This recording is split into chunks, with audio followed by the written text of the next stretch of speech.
guys, a few words about the aid stations and things like that that are really all over the state. It's paramount to recovery and a quick return to the normal ways of life here in South Florida. There's so much of this where you can get water, and here they have diapers and things of that nature. And people just drive up. You have volunteers handing out the goods, and it's a really cool thing. And again, this is a very important part of the recovery through the entire state of Florida. What's interesting too is that it's amazing to me how quickly these places recover, and we'll talk a little bit more about that. But I'm going to take you out over the water here, and I want to talk to you a little bit about what you're looking at on the aerial images. And here's a couple of buddies. This is actually down in South Bay. I'm at the boat launch in South Bay here, and that you're looking, as you look out in this direction, you're looking headed north on the rim canal out of South Bay. As the camera is going to rotate around here, you're going to see one of the dynamite holes and what have you as well. The water in this area is actually not really super dirty. It's fairly clean, and the water's up, guys. The lake level is right around 15 feet now. But you're looking at the rim canal here, and it's beautiful. You can see that the water is up, and it's back into the back areas here as well, and that's all very good.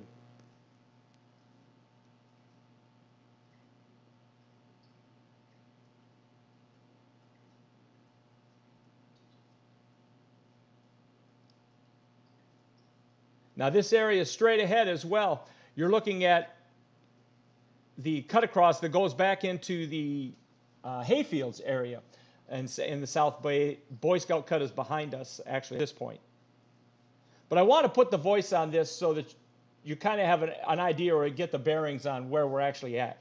I've had several people ask me in the past, boy, where is that exactly? And so that's kind of what we're looking at here. And again, now you're looking at the back end of the hayfields. You can see again there's water in the boat trails, and at 15 feet, you know, it's going to be ready to go.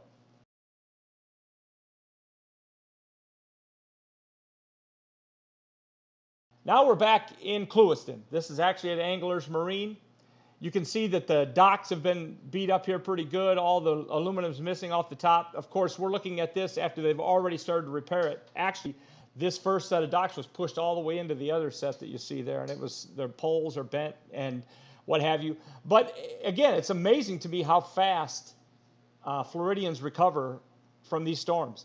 It almost reminds me of the huge snowstorms you get up north.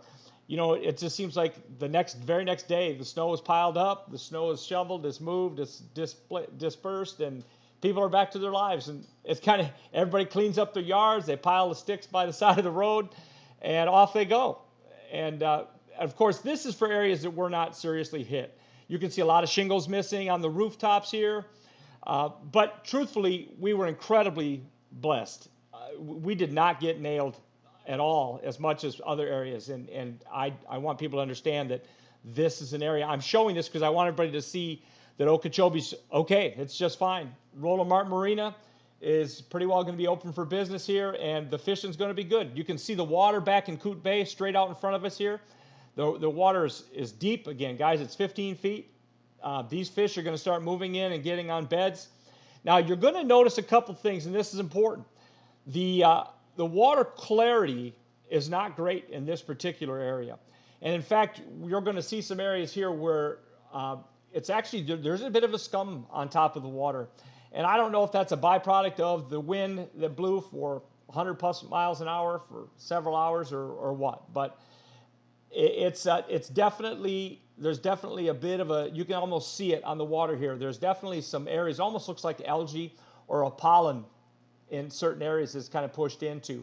But by and large, there's the food chain's pumping. There's a lot of activity. You can see fish jumping and moving around. I haven't gotten my boat in the water here yet. I'll probably do that in the next day or two. But I wanted to shoot this for you and show you this. This is Cully's Cut that we're looking at right here. This is Cully's Cut. Straight out are the Spoil Islands, the Clewiston Canal Spoil Islands. And that's what's straight out in front of us here. To our right would be, of course, Coot Bay. As we pan right, that's the outside of Coot Bay. And then now you're looking at the entrance to Coot Bay right in there. And there are fish there. There are fish in this area. here you're looking at a kind of a down shot of the Kissimmee grass and the cattails, rather, and you can see that they're pretty beat up.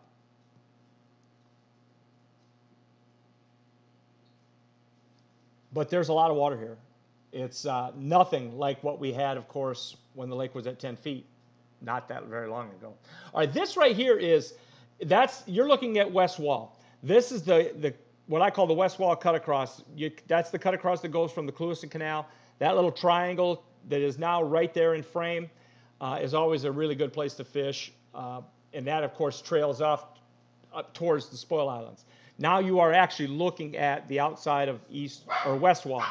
It's a bummer that you don't have. I got barking dogs back here, but it's a bummer that I don't have a better angle here with the sun.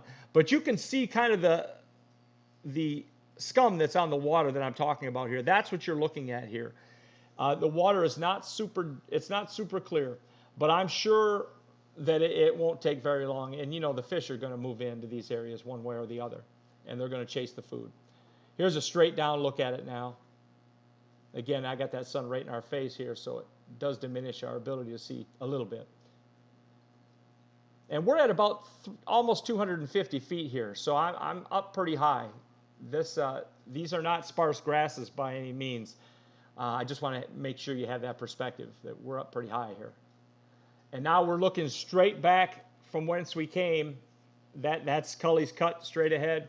Of course, the big cut there was the Clewiston cut. But anyway, that Captain Dave Schneider, It's a Guide's Life. I wanted to show you some of that stuff. I hope you appreciate it. I hope you liked it. More of this stuff is going to follow. I'm going to get on the water here on Tuesday. I'm going to be on the water on Tuesday. And I'm going to bring on Tuesday, you can look for some on the water footage, maybe some fish catching, and we'll get back into things. Captain Dave Schneider, It's a Guide's Life. It's a great life. I appreciate everybody tuning in. I'll see you tomorrow.